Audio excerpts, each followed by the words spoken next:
Hey, this past October, Martin University announced the official launch of the Reset and Reemerge campaign. Simply put, this is an effort to make education more accessible, affordable, and really applicable for current and future students. Joining me this morning is Dr. Sean L. Huddleston. He is the president and CEO of Martin University. So let's talk about this initiative.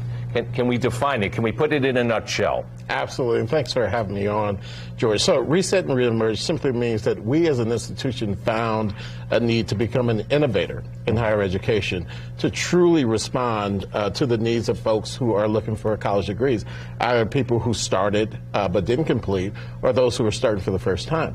We recognized that there were three things that were barriers to that, specifically and especially for people who are considered to be either low income, minority students, or adult returning students.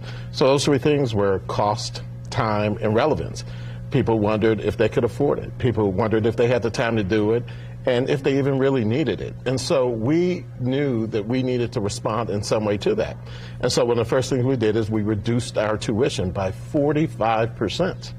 We wanted to make it so that any student who is eligible for free grants from the federal government and from the state to go to college, that they could pay for it through those grants and not have to pay anything out of their pocket to be able to do it. We think that the college debt is bondage in some way, and so we want to make sure that people don't have to worry about taking out loans to be able to complete school. We also recognize that people simply don't have 4 or 5 or even 6 years when they're trying to change their lives and the trajectories of their careers in some way rather soon. And so we leaned into a program called Prior Learning Assessment, which means that if you have any experience in work or volunteerism, it probably is worth some amount of college credit.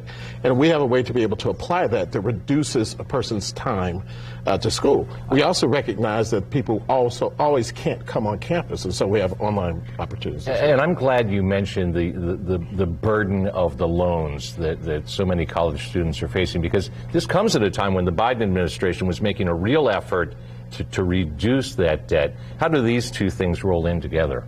Well, they're actually hand in hand. So while they're working through that at the federal level, we thought that there were some things that we could do on our own. So, for example, there are people who have amassed institutional debt at Martin. After they've exhausted their financial aid, then they've created a balance at the institution that prevents them from moving forward. And so we decided to completely wipe those balances away. So any student who was a former student at the university who had a balance with us, we've eliminated that so they can reset and restart with their career. Now, hopefully, other debt, federal debt, will be forgiven at some point as well. And when I think of Martin University, I think of serving underserved communities. Yeah. This seems to fit very well under that umbrella. Yeah, and we say not only underserved, but also underestimated. There you go. He is Dr. Huddleston from Martin University. Thanks so much for being with us this morning.